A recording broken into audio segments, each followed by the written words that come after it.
Welcome to the Property Funder podcast. I'm here with Arnaud. Before we have a chat with Arnaud, just wanted to thank you for joining us. If you're a new visitor to the podcast, thank you, and hope you enjoy what we're about to discuss. If you are a returning visitor to the podcast, whether that is on YouTube or on the audio platforms, again, thank you very much for your support. If I could just ask you to like and subscribe and give us a 5-star review so that more of you can enjoy and experience engaging and inspiring content from business leaders like Arnaud, who we have here today. Now, last bit of housekeeping is to thank our sponsor, Avemore Capital. Avemore Capital is a development and bridging lender based here in London, but lending all over England and Wales for projects between £25 million down to £250,000. And that is for residential developers, big and small, refurbishments, part complete developments, ground up developments, and bridging loans. Anyway, without further ado, let's have a chat with Arnaud. Now, Arnaud, please tell everyone your full name and the name of your business. So, hi, thank you so much for the intro, and nice to thank you again for having built this podcast, Michael, and for inviting me. So my name is Arnaud Loiseau. This is as French as it gets as a name. However, I haven't lived in France since 2001, but I'm the CEO of a company called Redpin, which is a payment and prop tech scale-up backed by private equity investors. In fact, those investors are Blackstone, Corsair, and Parliament. I took over the company a year ago. We do really two things. We manage cross-border payments in residential property, and we also provide multi-party settlement software to what we call settlement agents. So that would be title companies, notaries, and legal service firms that are involved in buying and selling residential property. So what that means concretely is we really specialize, and we want to be number one in the world at this, in helping people buy and sell second homes in foreign countries, really. That market is around $4.5 trillion ex-Asia in terms of annual flows, including domestic and foreign exchange related flows.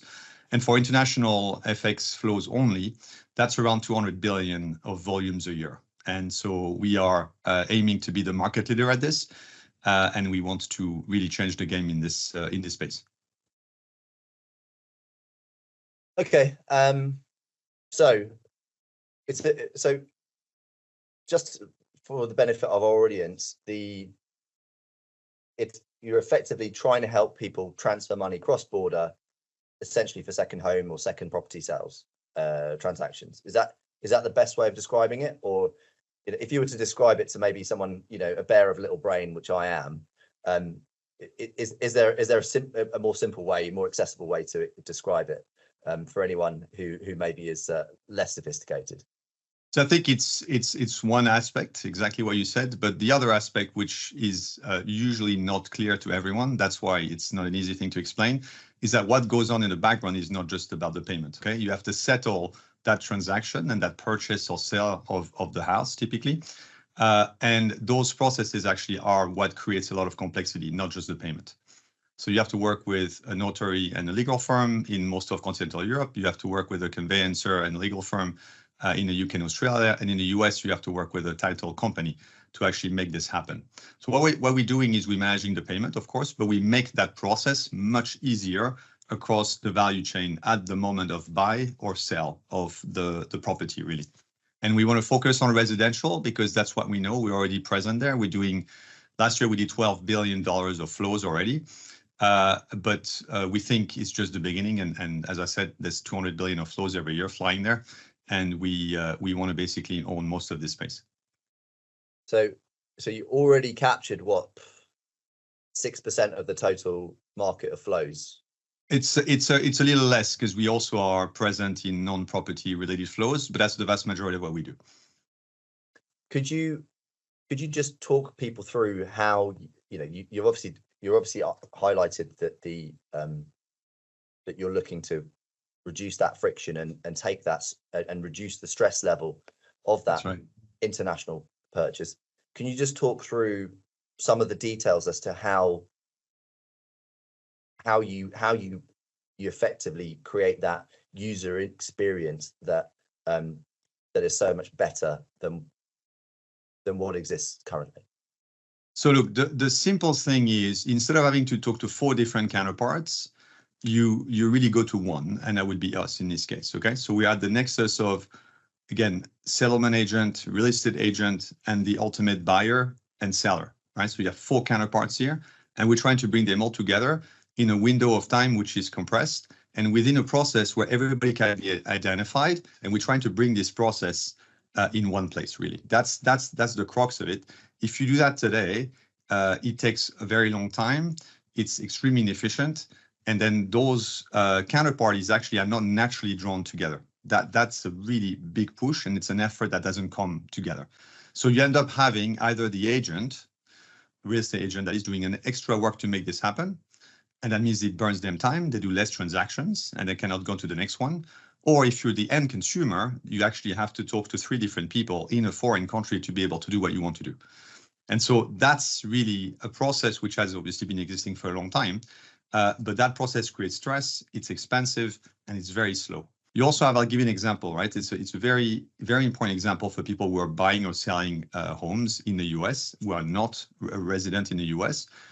Once they sell their house, you basically have a withholding moment with the IRS, where they take basically the 15% of the proceeds that you have, and then you have to claim this back. Can you imagine? You've left the country, you have to claim this back. That information goes not to you, but to the title company, and then that has to come back to you. Then you have to actually get the funds back. By the time you do this, you're in a foreign country. You can imagine the complexity there. So effectively having one counterparty to deal with, as I'm sure people Right. can imagine, Right. takes a lot of the stress out of it. You mentioned title companies. Obviously, a lot of our audience will be very UK focused. Probably about 95% of our audience is the UK. Although we have listeners in so far 45 countries across all 6 inhabited continents. What could you just describe to our UK listeners what a title company is, and how what would be the the best analog from a UK perspective? So those are, I'd say, regional differences, which make, I'd say, the residential property space so interesting, but also so complicated. The truth is, if you think about the UK equivalent, you have a legal firm, and then you have a notary, right? That's what we see in Europe in general. And then title companies in the US tend to perform both roles. Right. Okay. So instead of having 2 counterparties, you have one. But the most relevant party in the UK for us would be legal firms. So right? Every time somebody buys or sells a property, somebody has to represent the buyer, has to represent the seller. They have to say that they are who they say they are. They have to wire fund from one counterparty to the next. And if foreign exchange is involved, then the complexity ratchets it up. And then you have many, many more checks than what would you have in a domestic payment. That's the simplest way to do it, right? So we're here to help not only reduce the stress of ultimately end consumers that are buying or selling a property, especially, like I said, in a foreign country, but we're here to help the ecosystem really move faster, so that they free more time to actually do more transactions. Really, that's what we're trying to help them with. Yeah, I think I've got a pretty good handle now and of the use case, and I think I've actually got some experience in making, some international transactions, international payments. But I think also I think anyone who's transferred large amounts of money for a home purchase will be able to relate. I mean, I have to say, every time I've had to transfer a 6-figure sum or a 7-figure sum to make a home purchase or any large purchase, excuse my French, so to speak, but you do definitely shoot yourself, and there's always that fear in your mind that the person you're sending the money to is the person that you're expecting to be receiving it. And then yes, just even just using the UK chat system, there's always that uncertainty, there's always that trepidation about, will I actually receive it? And then to try and extrapolate that into an international context, and obviously we're talking about the US, which is obviously, from a UK perspective, you sort of like to think of it as being quite quite sophisticated and and you shouldn't have so many worries about that. But if you were to send the money to, if you're buying a property in Greece or Eastern Europe or Asia, it's a completely different story, because you don't have that same degree of trust that comes with that. That's right. And then, like you said, having made some international payments, that settlement period that arises as a result of that can take time, can't it? That can be a matter of days sometimes. And if you've got a hard deadline to close a transaction, whether that's a property transaction or any other transaction, and there are consequences for not meeting that deadline, then that's clearly a problem. So yeah, I think hopefully now, hopefully our audience will have a really good sense of the business case and the use case for Redpin, and what you're looking to do. So the key here is what you said, right? And whether, by the way, it's domestic payments or international payments, the complexity is still there. FX is yet another variable, which makes it even harder. And we're experts at this. But the key is exactly what you said. You have to know everything about the context in which the settlement and the payment is happening, so that you're able to move fast at the right moment. And the reason those things don't work is you have 4 counterparties working in parallel, sometimes for months, okay, arriving for that moment, and then you go into the payment system, and then the payment system has no idea why you're doing what you're doing. So there is no screening of the use case. There's no understanding exactly what you said. When the bank calls you, they have no idea what the hell you're doing and why and where. If you're already in the payment system, you've already identified the buyer, the seller, their representative, the notary who's actually going to approve the transaction. You have so much more information about the context in which you're about to approve this transaction, because those checks are important. Those industries are regulated for a reason, and you have to do the right thing at all times. The question is, how do you give yourself an edge and knowing the entirety of the context, so that at the moment where all that settlement and payment crystallizes, because again, it's not just about the payment, it's the settlement process itself, right? The payment is the last moment, that you know everything and you can't miss. That's the key. And to do this, you need someone. That's why our essence as a business is connecting the dots. You need to understand what every one of these counterparties is doing. You need to capture all the data about what's going in that moment, and you need to get it right every single time.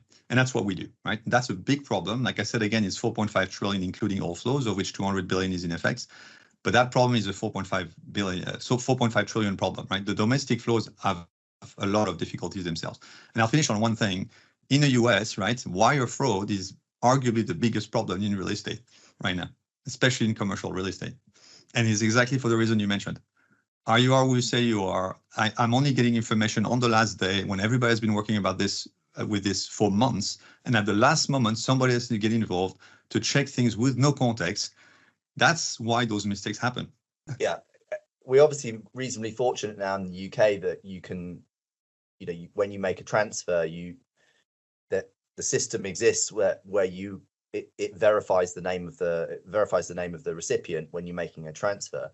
But I guess in other jurisdictions, the payment systems won't have evolved in the same way. I wouldn't want to say that every year. I don't want to use the word advanced, because I don't know my arse from my elbow about payment systems really, other than what I experienced. But as a consequence of that, yeah, it's more difficult to have that degree of trust when you're making a payment, and especially when you're doing that internationally. So I think that having an established, trusted brand partner, which I guess you're certainly aspiring to be if you aren't there already, it is obviously very important. Let's talk about your journey to where we are now. How did you become the CEO of Redpin? What was the journey that you went on to get to where we are now? So look, the first half of my career, I was traveling a lot. Like I said, I left France. I worked in the US for almost 10 years. I went to business school there, and then I spent some time in China in venture capital. And then I had a big change, which is I became the founder of a real-time messaging company. And then I joined King, which is the developer of Candy Crush. And I spent 7 years there, and I saw an incredible journey. We took the company public, and then we were ultimately acquired by Activision. And so it's the power of seeing new paradigm shifts. In this case, it was obviously mobile penetration, but it's also removing the friction for payments by building mobile app stores on top of a new platform. And then we were obviously involved in building compelling content for that. And then after 7 years there, I missed, because we were part of a much bigger company at Activision Blizzard. I missed these moments where you're sort of late stage pre-IPO. So you're not starting from 0 to 1, but you're going from, let's say 100 million to $1 billion journey in revenue. And you have to basically coalesce many things. So talent, strategy, and also build this in a coherent story so that you can bring the company either to the public markets or effectively sell it to another bigger, I'd say, company that sees what you're doing in your company. And so that is where I like to be in terms of where the action is. I wasn't intending to be a CEO. I just love those moments because there's many things going on. And then I learned, I'd say, my trade from quite a few mentors. Some very important people in my life that I learned from, the CEO, obviously the founder at King, the COO at King was a big mentor of mine, and then the CEO at World Remit, the company I went to after that. So I started in payments. We were doing cross-border payments there. We renamed this company Zeps. We raised $300 million. We raised $300 million at $5 million post money in the summer of 21. And I learned a lot from seeing others effectively practice their craft. And one of the key learnings I had is when you're part of an executive team, and this is something I saw then, you basically manage X% of the company, let's say, right? And you have X% of the functions, and then you have peers who manage these other functions. And some teams are extremely effective, at working together, and some teams are not as effective as working together. And then usually what happens is you have bottlenecks that you don't see easily across functions, inside processes, or with people not having the right sort of drive or talent density sitting on important processes. And this can actually bring a very large part of the company to a halt. And so that was one thing that was very powerful to me, because I just hate inefficiency, number one.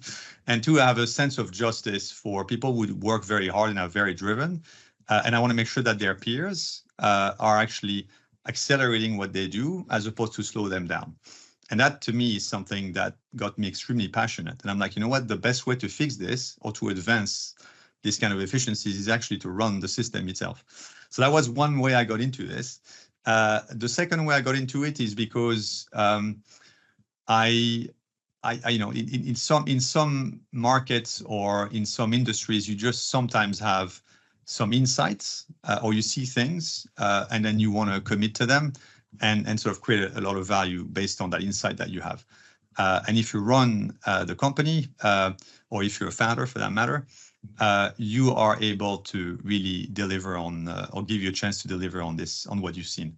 Whereas if multiple layers down, for me, that was actually harder to get the drive and make sure that everything was aligned to get there. So I got very passionate about that, right? How do you actually, what's the mission? Where are you going? And how do you maximize the probability that you actually deliver on that vision? That's how I got into, well, you know what? I want to take a crack at this and actually drive it. I wasn't dreaming about being a CEO when I was 12. Okay, when I was 12, I was dreaming about being an astronaut, not a CEO. So yeah. But you were CEO at World Remit. So I was CEO of one of the units there. So it was the international unit of World Remit, which was around 60-70% of the flows of the business. Yeah, and so what inspired you to make the jump from World Remit, where you're already really senior, to the Redpin? What was it the challenge of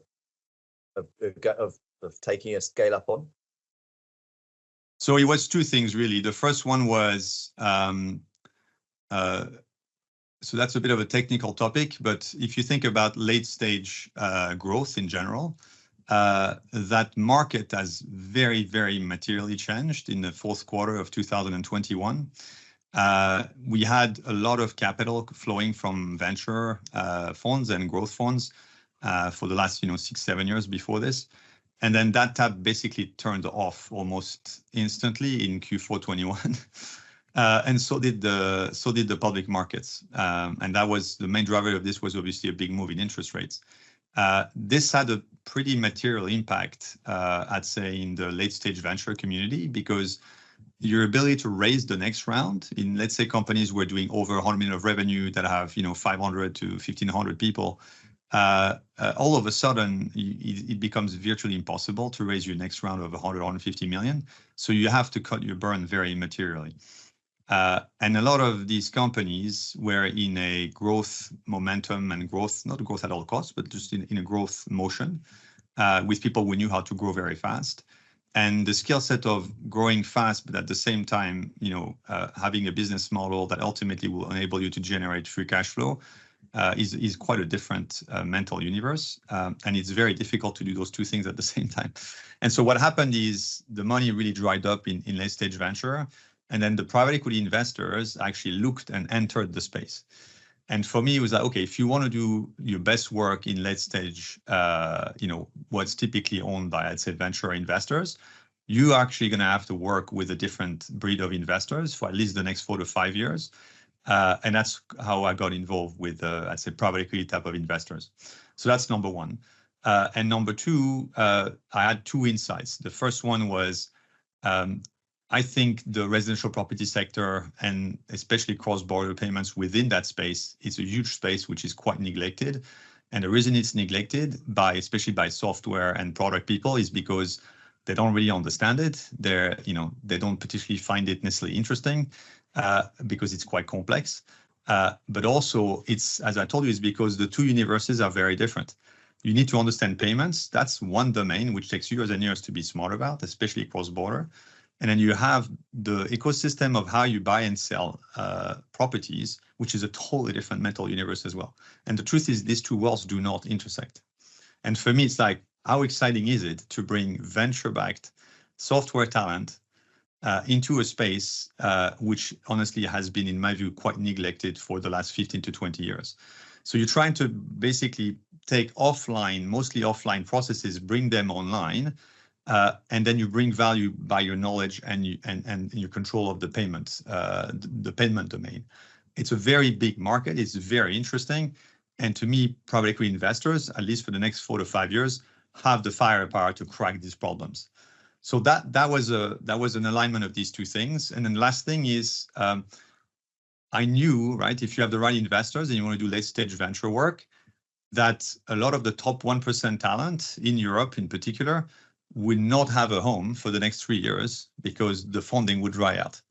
So for the first time in 5 years, and I've been hiring hundreds and hundreds of people in my last 3 companies, I knew I would be able to pick the top 1% talent. Whereas even after having raised 300 million when I was at World Remit, it was extremely hard to get that top 5%, even 5% talent, because everybody had 5 or 6 offers everywhere. So now you have density of talent, meaning you can pick the best talent in the world. And then you can go after a very large market where there is an arbitrage because you have 2 worlds who've never spoken to each other before. And I'm finding people who are extremely talented at bringing software for the real estate commercial property space, and very talented people who understand the payment ecosystem. And I'm putting them together to try to basically own the space. And that's what gave me a ton of energy. So big market, bringing best-in-class talent, and working with investors who actually are going to be able to deploy capital in the next 3 to 4 years. And just so, because obviously your title is CEO. That's right. But it's still not clear to me. Were you involved in the founding of the company, or you've been brought in effectively to take it to that next level? That's right. So effectively, when I came in, we had a constellation of companies. The most well-known ones, because they're quite powerful consumer brands, are called Currencies Direct and TorFX, the biggest sort of historical companies we had. What I did was to say, we already have the assets with coverage of 10 plus countries, 20 licenses that we own, where we can manage customer money in multiple currencies. So that payment tick, okay, payment network, ability to actually own payments vertically all the way down, tick. what I have to build is a second motion. So I call that the second stage of the rocket, which is for a distribution, I need to bring in software and product talent to actually build distribution in the residential property ecosystem and crack this problem. Okay, so it's like that second stage of the rocket that we need to have. We need to not just be a payment company, we need to be a payment and software company. That's the motion which I created in last year. I've changed the name and I created a new name of a company, Redpin, because we're going after a much bigger mission. And I've also injected talent that was very, very different from what I had. Okay, I had by and large payment talent and sales talent, and I brought in software talent, product engineering, and I'm trying to bring these two cultures and these two skill sets together to actually accelerate and effectively become the market leader in the space. So the story that I'm hearing is that you've effectively almost created a new company. That's right. From what were established companies. That's right. That were active in the payments space, but didn't have the vision to go after the opportunity in I suppose the real estate space with regards to the capital transfer. So whilst you're not technically a founder, you sort of are. Look, I was a fair way to express look, it? I never want to take it away from people who've actually built the company from zero. So I would never call myself a founder for that reason. I was a co-founder once, so I know what that means to start from complete zero and a PowerPoint. So it's not the same. I see myself as, call that maybe a transformational leader, but I just want to bring world-class talent in product and product engineering to crack a very large industry and build on top of the payment infrastructure we already have. So it's call that a second stage of the rocket, and you become something else. The way I described it to the company was, we're going to become a different species as a company. That's what I said. And some of those original, founders, early stage people, are they still with Redpin? No. So the founders of TorFX, the founders of Currencies Direct, most of them actually had left the business a long time ago. Okay, so they were bought out and they cashed out and they've moved on in some respect. Some of them, others stayed for quite some time in the company and then exited later, but they were not active really inside the company when I came in.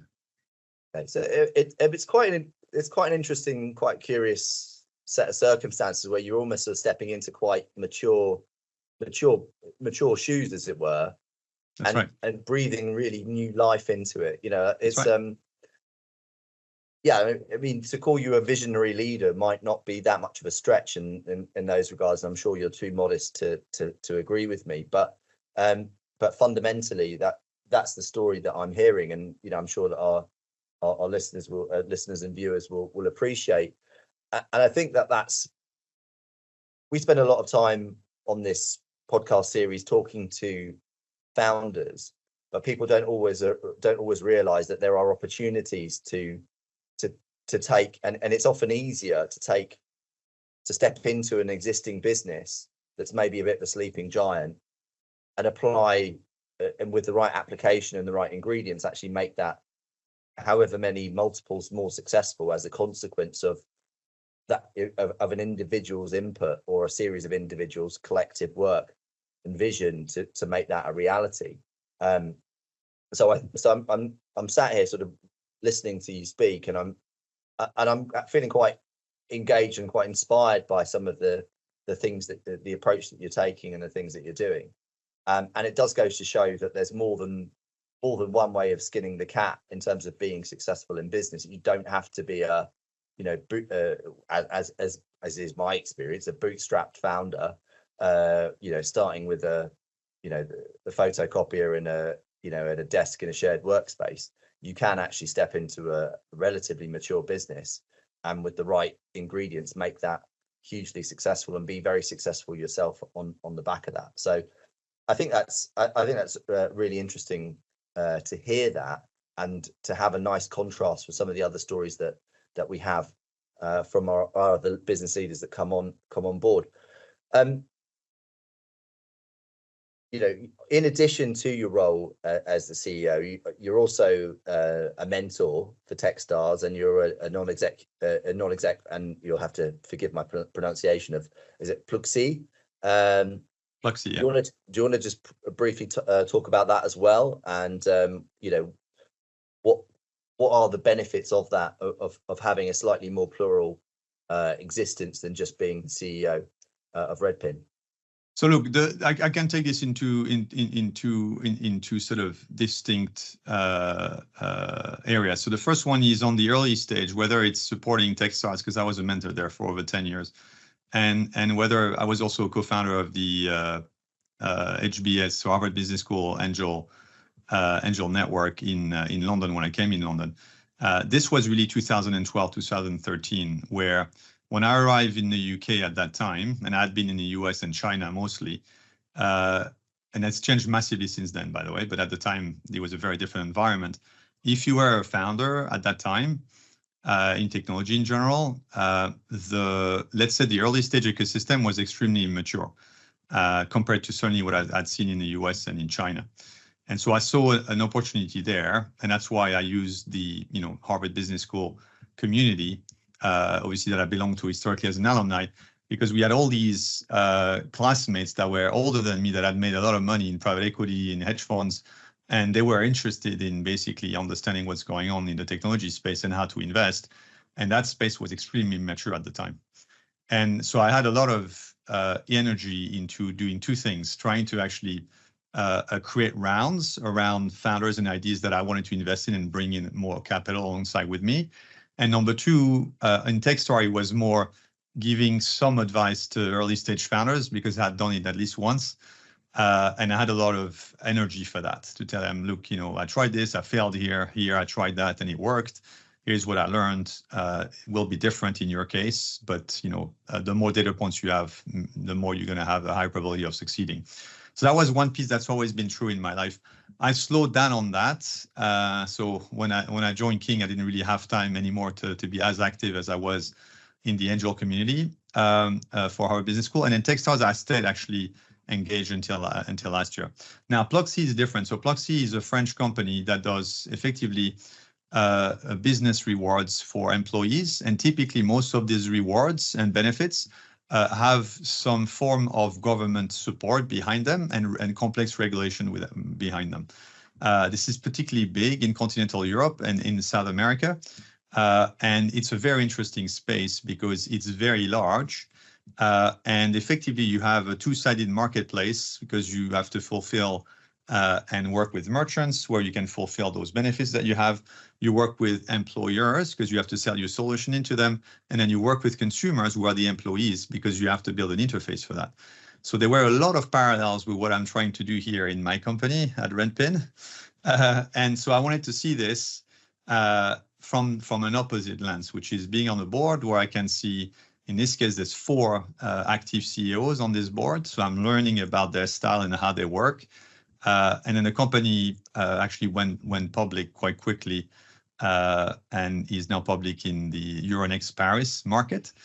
And so it's obviously now a bit more complexity there, which is also great for me as a learning experience. But the bottom line is I did this because I wanted to be better at my job. Yeah, and I guess being a non-exec, it's a much lower time commitment as a consequence, but you still get a lot of exposure. You see a lot in that sort of position. So as a consequence, and I speak as someone who's a director across 5 different businesses across multiple industries. I think actually it's been one of the most challenging things over the last 2 years since I've had to get involved in 2 very alien to me industries. I've learned a lot, and ironically, actually, we're talking about cross-border payments, and we're talking about trying to find solutions, and maybe it would have been helpful if I'd known you sooner to try and help our customers in Egypt who have capital controls to make a transfer to buy the potatoes that our business in Poland was selling. So it's one of those things where you do pick up a lot of things, and I completely get that. What is your current biggest challenge, Arnaud? You're talking about a business that's now already secured something like $12 billion worth of international flow for real estate transactions. What's the challenge? What are the challenges and what are the opportunities as you see it over the next 12 to 18 months? So look, the opportunity I think we talked about, it's huge. It's basically becoming the market leader in a ultimately 4.5 trillion of flows if I combine domestic and FX. And I think we're well on our way to do this. And there's also precedents, right? Like Flywire, which is a company I'm a very big fan of, it's a public company and has done this in education and is now doing this in healthcare. And they understand payments, they understand SaaS distribution very, very well. And so that opportunity is huge and is there. The challenge is exactly what I told you, right? So I have some assets, I have some functional expertise and excellence in payments and in sales, but I had to bring very different DNA and with it very different ways of working. And so my biggest challenge is to really bring in a, let's say, historically private equity backed company focused on sales and payments, and bringing and injecting critical mass of venture backed talent that is mostly product and engineering led. And I'd say the DNA, the ways of working are quite different, and the speed is very different. And so it's how do I bring these two things to make them work together? That's my biggest challenge. And I'm a reasonably intense guy. I like speed and I like to drive outcomes. And so really driving the entirety of the community of our employees, because we are over 800 employees, and aligning them in certain instances in completely new ways of working, and much faster decision making, as an example, different way to work asynchronously and work faster asynchronously. All these methods that would be very, very familiar to venture-backed early stage or late stage companies, because that's the edge they have. Typically, they move a lot faster. I'm bringing this to a company that wasn't really working this way. So that's my biggest challenge, is that transformation of the culture. And I call this augmentation because, as I told you, the first stage of the rocket was there, but at second stage, I had to basically bring it into existence because it wasn't there. Okay, that's also what I love, by the way. But it's that's my biggest challenge. Also, what gives me the most energy. Yeah, of course, because you're talking about established company, relatively established companies, right. Sleeping giants, if you want to use that expression, right. And probably more akin to it's a mature company. It's not, people aren't going to be used to that kind of move fast and break things startup mentality that you're used to, right? So I see that, and you've got 8, you talk about 800 employees. That's right. Some of them presumably working remotely in a hybrid, international, lots of different jurisdictions. That's right. How do you bridge the culture gap? How are you going to be able to make that cultural change, that cultural shift that you're looking to bring to bear, when people are working in different countries, are working some working in offices, some working remotely? How do you do it? How are you going to achieve this? So look, the diversity of geography is a known sort of quantity. So I've always worked, as you can tell, I've worked in tens of different countries myself.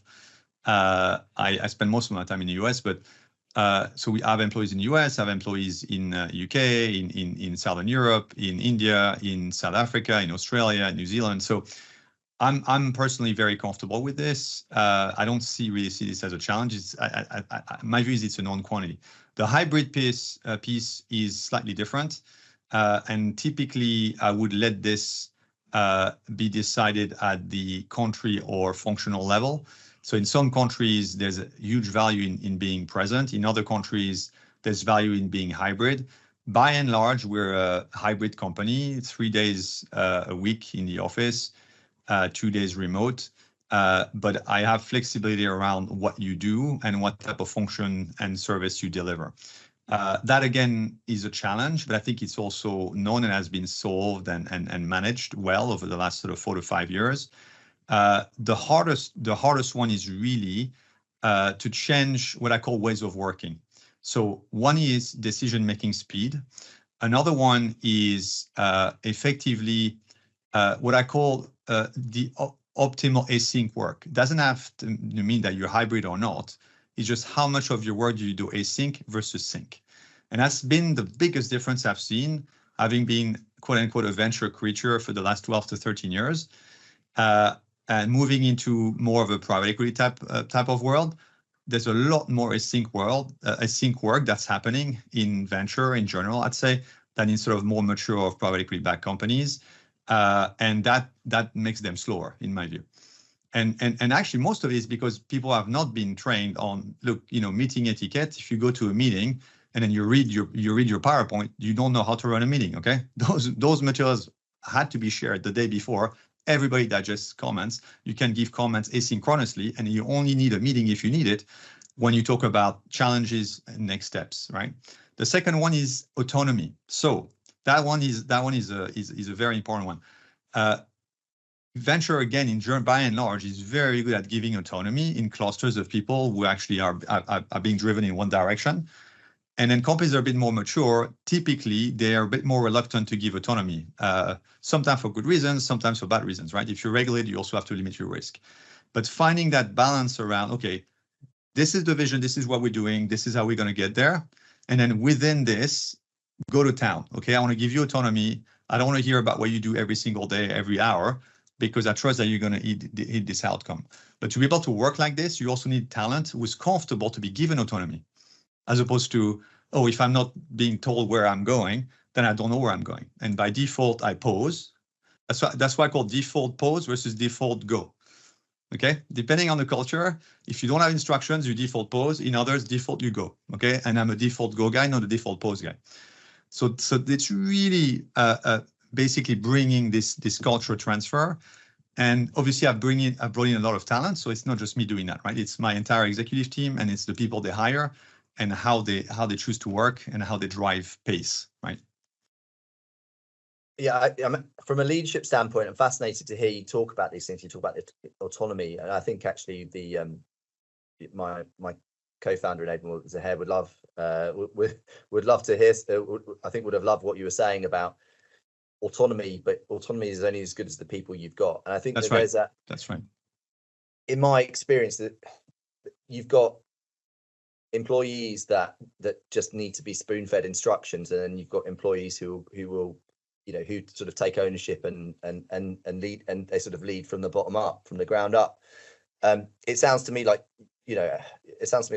your preference is always to have people who will take ownership and will lead from the bottom up. What would be termed a leader model. But do you ever have moments where you have to flip that on its head because you find that actually the people that are working under you aren't capable of that, and you have to manage them rather than lead them? Or is your form of leadership in that situation is to show them the door and find someone else that will take responsibility instead? So look, the how, in my view, is less interesting, because you're right. You can exit people, you can try to upscale them. Like, I'm just saying, like, either you coach or you exit, because you know that the probability is going to work is negligible. So that's the how, right? And that's part of the job.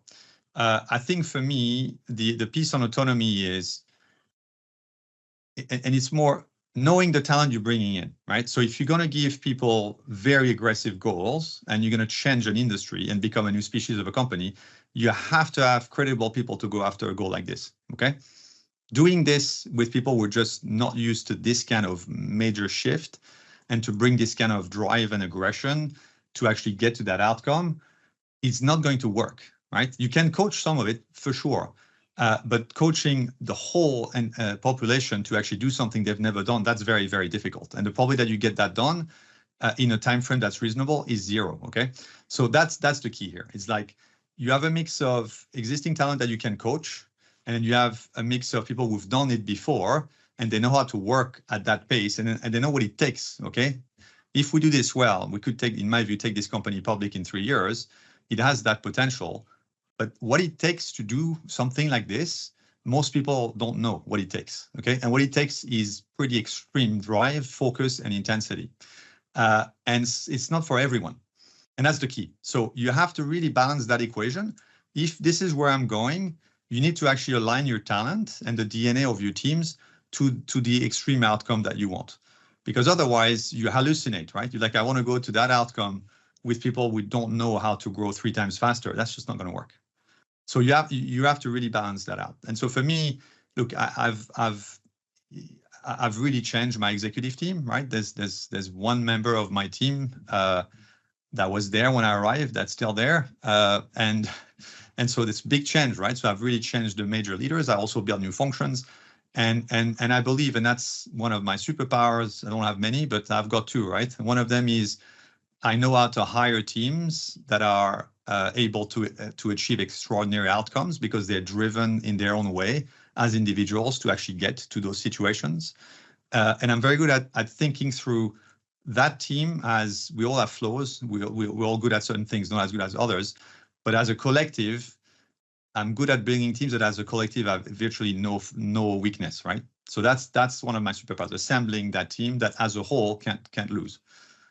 You can still lose, but at least on what you control, you're not going to lose because of that. And then the other one is, as I told you, to see big dislocations in markets or arbitrages and opportunities, framing this into a vision and getting people behind this. Those are things that as a CEO, I think I can do very well. And I'm very passionate about this. So why is this big? How are we going to get there? And it's a big vision. And then bring people that are credible at delivering those visions, right? And I love doing this because that gives me a ton of energy, and also it's really aligned with who I am. I'm fairly intense guy, and what drives me to drive extraordinary outcomes. But you need to give yourself the means to do that. So you have to have the team, you have to have the capital, and you have to pick the right space. But that's obviously leading the team. But you mentioned capital. Could you just give some people a glimpse into a lens into the world of private equity and dealing with some, as the CEO, how you manage some of the biggest private equity firms in the world that are invested in your business? So I mean, I don't want to generalize, but typically if you're in a private equity business, you're profitable already. And so you don't have to raise capital, okay? Because the business generates cash flow itself. Your challenge is going to grow faster, right? Especially if you're in a growth environment. And then that's number one. Number two, then if you actually inject new capital, that would typically be to invest in inorganic opportunities and acquiring companies. And again, private equity is very well placed to do this. They understand inorganic growth very well. They can also deploy capital, especially the larger funds. And if you have access to that, that gives you an edge. If you find the right opportunity, of course. That's in general the private equity playbook. On the venture side, usually you tend to be very unprofitable, even though obviously things are changing now. And then so you need to invest a lot of capital at high velocity, as long as your growth trajectory warrants that you should be plowing capital after this idea, right? So the market has to be big enough, and then the growth has to be extraordinary. And in venture, typically you don't see growth rates at 100% a year. You see more growth rates in the 10 to 30% range, and you're profitable. So that's quite different. Both have capital. My view would be that right now there's a lot more capital in private equity than in venture, especially if you want to do late stage growth work. How do you find managing the private equity firms' expectations, growth expectations, and I suppose also their expectations around timing for their exit as well, given the sort of I suppose 4 to 6 year investment horizons that they tend to operate within? Look, so it is a huge challenge. So personally, I like huge challenges. My way to relax when I go on holidays is to climb 4,000-meter mountains, not to go on the beach and go one side then the other side. So I am wired that way to do hard things. But it is hard, right? So it's a different, my view is it's a different ball game, because you have investors who are, I'd say, very focused on details and metrics and unit economics, and understands, cap tables, balance sheets, and look at all these details in quite a lot of, I'd say, depth. And then they usually are very bound in terms of their exit windows. So it's balancing those constraints with having a vision that's big enough to actually drive outcomes that would attract talent that actually wants to fight for this type of outcomes, and two, make sure that you can get this and hit this in that time frame. So you could argue this is like, going to the Champions League, because you have to win the hardest games and you have to deliver it under a time crunch. So I wouldn't say it's easy. I just think it's probably the highest league, because you have to do everything on a schedule. And as I told you, you have to change the talent density quite a lot. You're not going to just arrive and find the talent that's already there, like you find typically sometimes in venture, because it attracts extraordinary talent. So you have to do a lot of work. It's a lot of work, I'd say. And I guess if you don't attract the talent, and you don't meet the schedules and the deadlines for their expectations, the talent density change might be your own position. So it gives you, I guess, that extra incentive to achieve what they want you to achieve. Yeah, look, that's the game, right? And this is my first role as a CEO, managing the company end to end, and so that's the gig, right? So this is not for the faint of heart, I would say.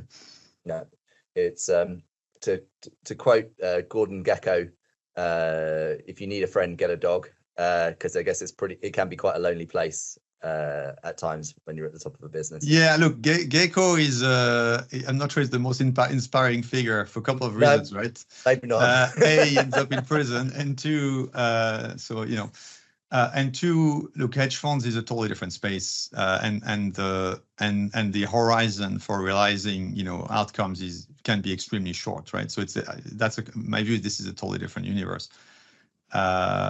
But no, look, there's many ways to get support, even though you're alone at the top. Like I have a chairman who's very involved, is very helpful, who's a very, very seasoned, multi-tenure CEO that I'm learning a lot from.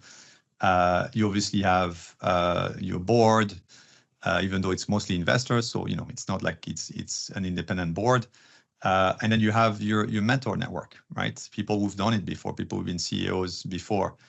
I'd also say I find a lot of energy in people that you haven't met, right? So I'm a big reader of, I don't know if you know him, Frank Slootman. I wish I'd meet him one day, but he was the CEO. Well, he was actually the CEO of Snowflake and lately, but he was also CEO of two companies before, and all of them were extraordinary outcomes. So that's somebody who's a 3-time CEO who's had extraordinary outcomes every single time. And he wrote a book recently called Amp It Up. And I've never met him, but when I read that book, I didn't feel alone, okay? Because when you're in the battlefield, reading somebody who's been there for many, many years and just like taking on very, very, I'd say basic questions around how do you get traction in a company, how do you get people to work faster, harder, and it's for me, it was a way to feel like part of the community. And then I'll give you an example which actually changed my life really. When I was at Harvard Business School in 2006, I was part of the tech media club at the time, which I think was renamed the Cyber Symposium over time. And then we had, I remember this, he was actually on a Saturday night on campus. And we had this guest who's called Elon Musk back in 2006, okay? So he wasn't that famous at all. And he was 2 years before he raised his big round with Founders Fund for SpaceX. And I'd worked in the US for a few years, but I was still very French in how I was shaped, which is okay. When you finish your studies, even if you go to the hardest grad school that you can graduate from, after that it's pretty prescribed. In my case, it was either work for the government or go work for an investment bank or a consulting firm or a big French company.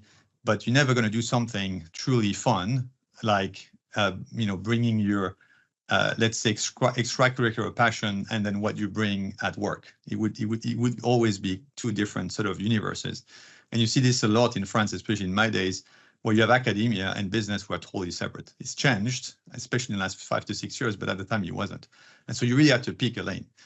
And here I had this guy who was talking about building reusable rockets. And honestly, most of us thought he was insane, okay? Because he said, look, I'm trying to hire engineers from Lockheed Martin for NASA. They turn me down all the time, but I'm still going to go. And then so that story was incredible because, oh my God, the resilience, the guy just put most of his money to do this. The odds are very low, but what he's doing is just extraordinary. And then the thing that really, I think ultimately changed my life, because at the end of the talk, we asked him, okay, so what else do you want to do? And he was like, oh yeah, there's many things I want to do. Ultimately, what I want to do is to colonize Mars. He wasn't saying become an multi-planetary species at the time. He said, I want to colonize Mars. And I remember I was sitting there and I was in shock. And I was like, wow, in any other forum, that person will be sent to an asylum, okay? Especially in France, I can tell you. But just this sense of, picking your mission, making it big enough and actually driving and being all in on these things, that is something that's possible. As opposed to you have to have that schizophrenia that you have your work life and then you have another life. And those two things cannot really be aligned, because work is work, as opposed to work is in itself, how you fulfill yourself and your passion. And but for me, it was such a huge shift from where I came up. I came up and how I was brought up, and it definitely changed me, because I'm like, shit, those kind of things are possible. I didn't know that was possible. Is it okay to say this in an audience like this? Like, what? And people can take you seriously? Wow. Okay, this is cool. Well, what a privilege! What a privilege for you to have been to have witnessed that, because again, and to get that degree of inspiration. Bringing you back down to earth a bit more, could you just, as a CEO of a pretty significant established company, could you just talk people through what a typical day looks like for you? Yeah, so look, I try to really balance what I call operating rhythm and meetings with time, and I think is particularly important for CEOs, with time to think through the bigger picture. That's number 2. And number 3, time to spend outside of the business to either meet clients or future partners or people that can you think a different way to actually drive your business. And finding that balance is very, very important, especially as a CEO, because the demand on your time are enormous, and you could literally spend your entire time in operating rhythm inside the company. But if you do that, you will end up in what I call a local maximum type of situation, and you will miss the optimization of the global maximum. So this is a very simple concept in math, but it's a pretty powerful one, which has served me well. When you're trying to basically optimize for a function, it's within a range of outcomes. And if you don't look far enough, you will find what's called a local maximum, when there could be a global maximum that's twice as high, that's not too far away, but you haven't even looked there. And you have a lot of algorithms in differential calculus that are trying to optimize and detect these things. But that very simple concept of, are you spending your time on the local maximum work or on global maximum work? And that really helps me center myself as a CEO to think, okay, I need to spend 1/3 of my time on global maximum work, 2/3 of my time on local maximum work. And that was exactly the case this year, because I was building the team, hiring a lot of people, changing ways of working quite materially. So I had to be really involved inside the business. And as now I've got my team complete, for next year, I'll try to rebalance this to potentially 2/3 global maximum, 1/3 local maximum. So you work back from, okay, in what phase am I? And then how much of my time should I spend on, again, what I call local maximum activities, which are very important, and global maximum activities, which are also very important. But how do you toggle between these two? And this has been, I'd say, the most challenging for me as a CEO. It's really, I'd say, finding that balance. And so on a weekly basis, it means typically I would reserve, what I do is I reserve the Mondays on the big picture. Like, what am I going to achieve this week? I typically have my catch up with my chairman on these days. And then I move on to Tuesday, which is my executive team, like operating rhythm. Usually Wednesday, Thursdays, I'm still most of the time in operational meetings, but I also try to get external meetings.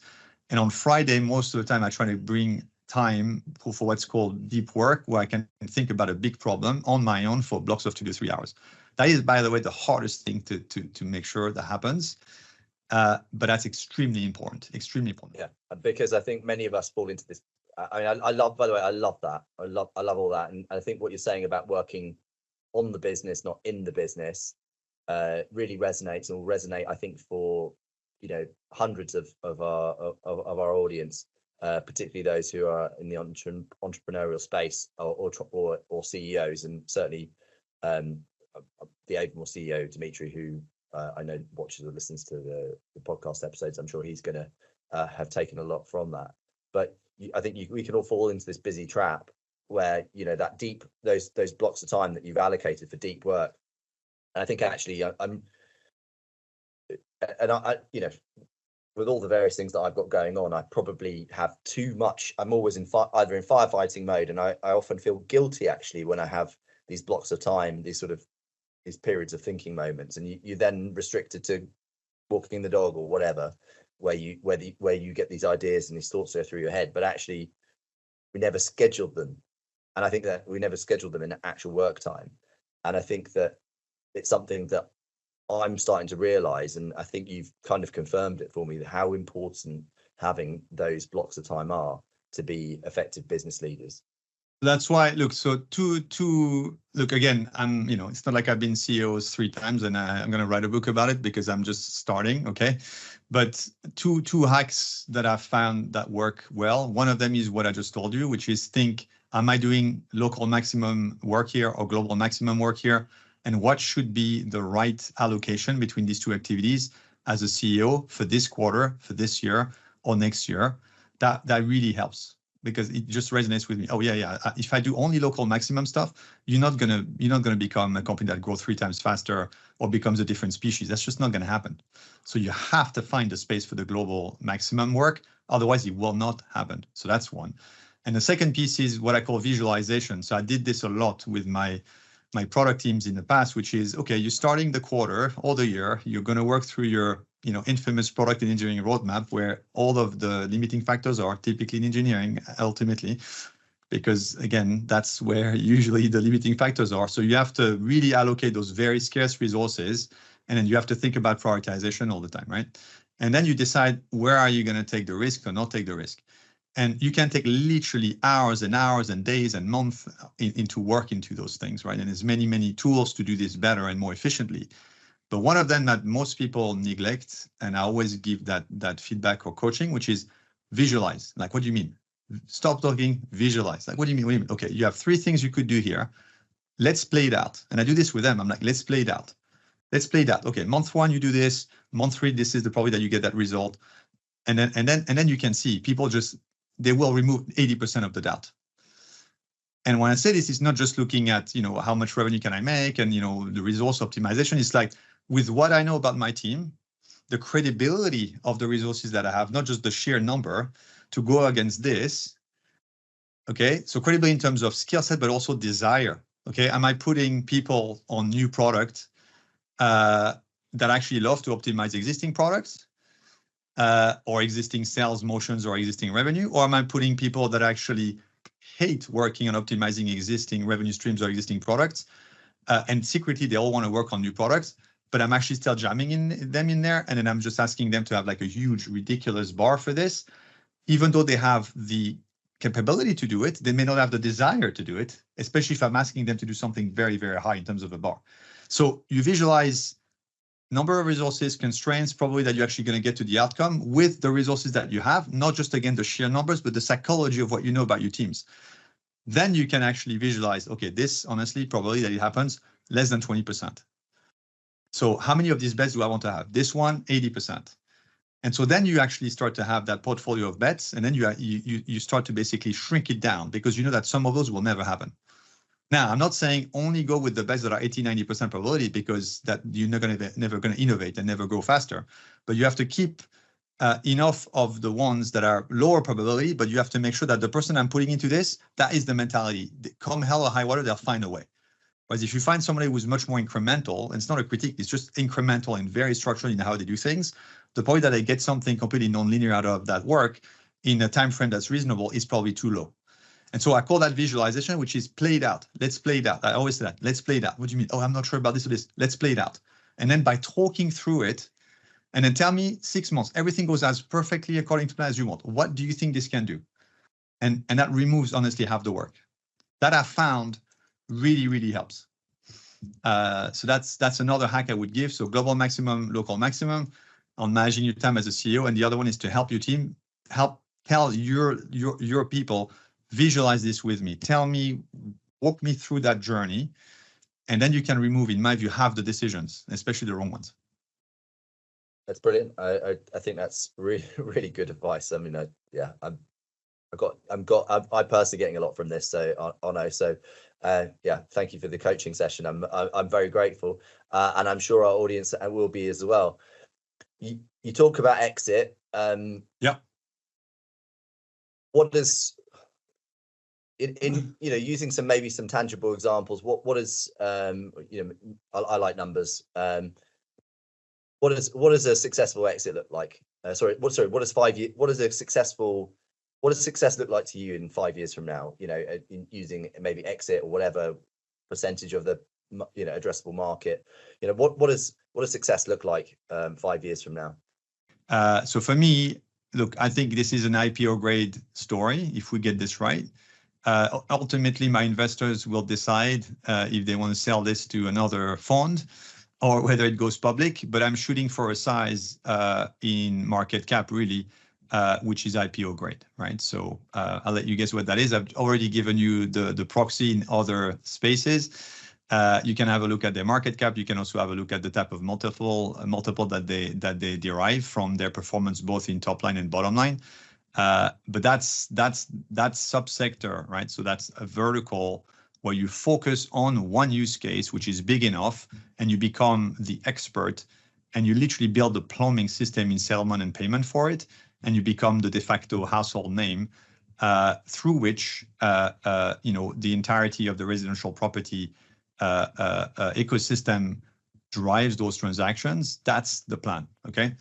So I could say Stripe for property. I could say Flywire for property.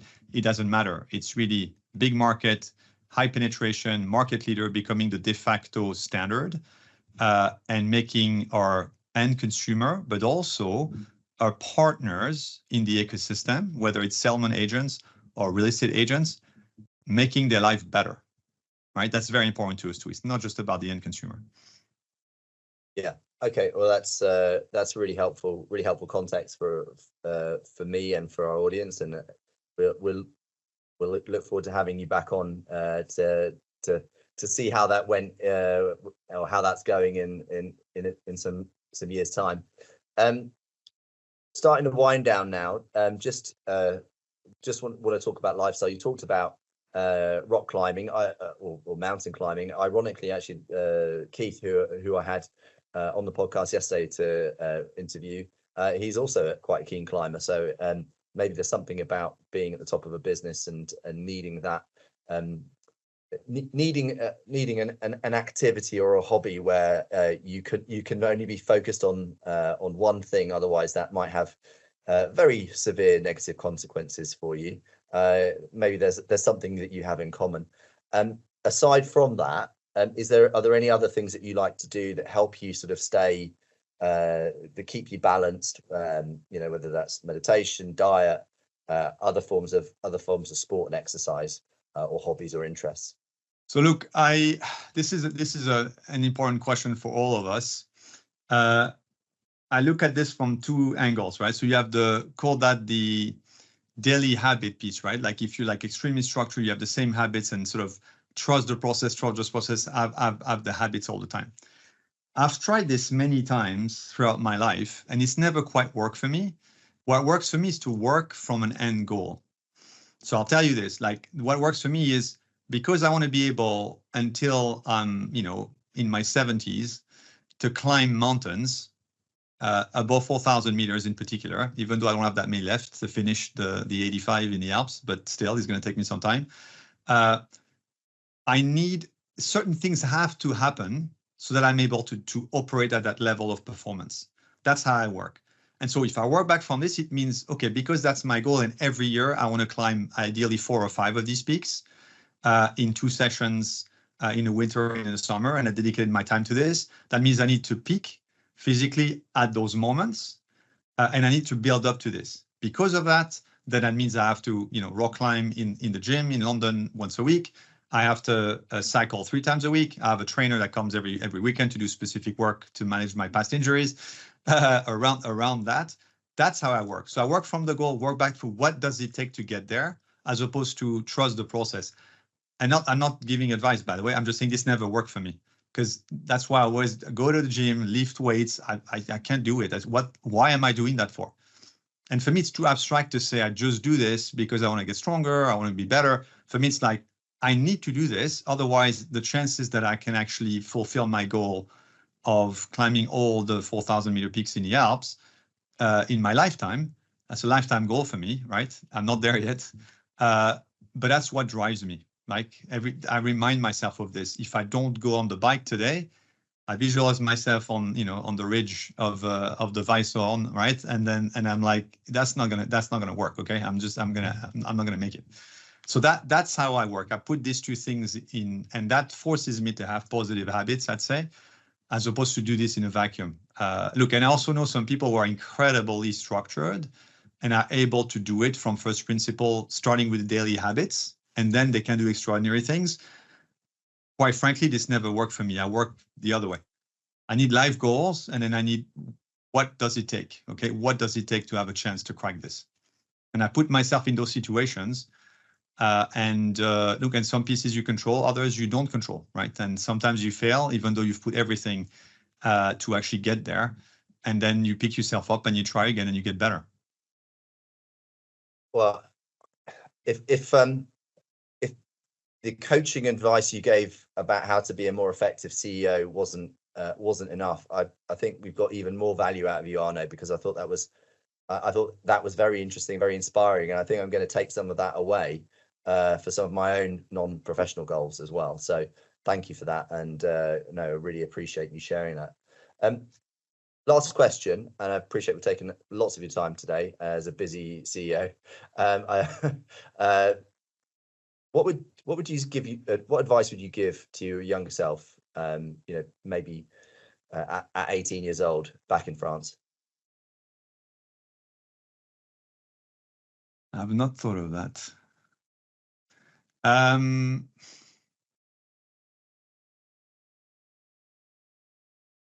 It's going to sound super corny, but I would probably say trust your instincts, which at the time I would not have been able to receive that advice, because I was a very, very, very, very structured thinker, insanely structured, really.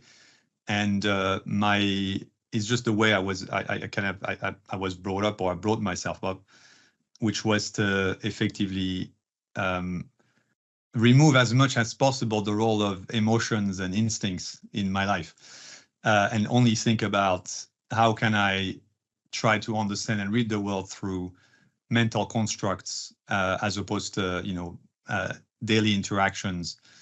And and some of the, I would argue, the best decision I've made in my entire life, which was when I met my wife and when I had my daughters, was a purely instinctive decision. And it's arguably the best decision I've ever made. So that's what I would say. And I tell you, at the time, I would not have been able to hear it. I'm like, what are you talking about? Instinct is and emotions is a waste of time. It doesn't create efficiency. But it's not all about that. So that's what I would say to my 18-year-old self. As someone who's perhaps shoots from the hip a bit more, that certainly resonates with me. And maybe I should be a bit more the other way. But no, that's brilliant. Thank you very much. I think that's about all we've got time for. I think you've been a brilliant guest, Arnaud, and I think you're a very accomplished individual, and it's been a real honor and privilege to be able to get a window into your mindset and how you achieve, how you do things you do, and the things that you've achieved and the things you want to achieve, and how you're going to go about doing it. So it's been really interesting, really inspiring, and I'm sure our audience has really appreciated that as well. If someone wants to reach out to you, get in touch with you, what's the best way to get hold of you? Is it LinkedIn? Is it other social media? Yeah, So LinkedIn and for professional, and then my email is Arnaud, my first name, at redpincompany.com. And then look, all I'd say is we're still hiring, even though I've done a lot of hiring this year and most of the hiring already, but we're still hiring for some positions. Number one. Number two, if you are a property real estate agent and then you want to, make more money out of your transactions and out of the service that you provide to your customers, especially if you involve in foreign exchange driven sort of flows, so foreign buyers, you have to get in touch with us because we want to work with you. We want to work with you at scale. And as I told you, it's not just about it, it's also about giving you the tools to do your job faster. So that's one thing. And the second thing is we're also going to reach out more and more and more in the coming months to the rest of the ecosystem. Again, as I told you, whether it's, so I call that settlement agents, but whether it's title companies, notary, legal firms, we're going to approach those type of partners or lawyers in the UK that are involved in property transactions. We want to work with you. We want to help reduce complexity for this. We want to make those transactions more secure for you. And we're building products for you that we're going to bring to market very soon. So looking forward to if there's talent that wants to go on this mission and work with us, please check us out. We have a career page. There's still some roles left, number one. Number two, if you're a real estate agent, especially in countries and locations all over the world, ex-Asia for now, where you encounter a lot of foreign buyers, we can help you do your job faster, better, and also give you incremental revenue streams. And then if you are a title company, professional, or a lawyer or a notary involved in residential property transactions in all the countries where we're in, which is again the US, continental Europe, the UK, Australia, South Africa, we will find you and we will come to you in the coming months with our offering. But we want to talk to you and we want to make your life easier and enable you to spend more of your time to actually deal with more transactions as opposed to manage complex settlement processes that might actually be unsafe for you. Oh, that's brilliant. No, thank you very much, Arnaud. It's been, as I said, been a real honor and privilege to chat to you today. Thanks very much for your time and appreciate you're a very busy man, and we'll talk to you again soon. Look, thank you, sir, for inviting me. And honestly, making the property space in general, and I call the space prop tech for people who are interested in venture-backed sort of adventures in their professional career, is actually something I'm quite passionate about, even though I'm new to the space, not new to payments, but I'm new to property in general. This is actually something that, in my view, there's a lot of work we can do there to make, I'd say, this community bigger, better informed, and also explain to people how many exciting jobs and has a career opportunity, how exciting that space can be. So very supportive of that as well as a master thesis. And I think there's a lot we can do there. Like, honestly, my view is very untapped as a market. It's very big. And it's long overdue for some injection of speed, safety, and digitization, really. So can't wait to bring this about.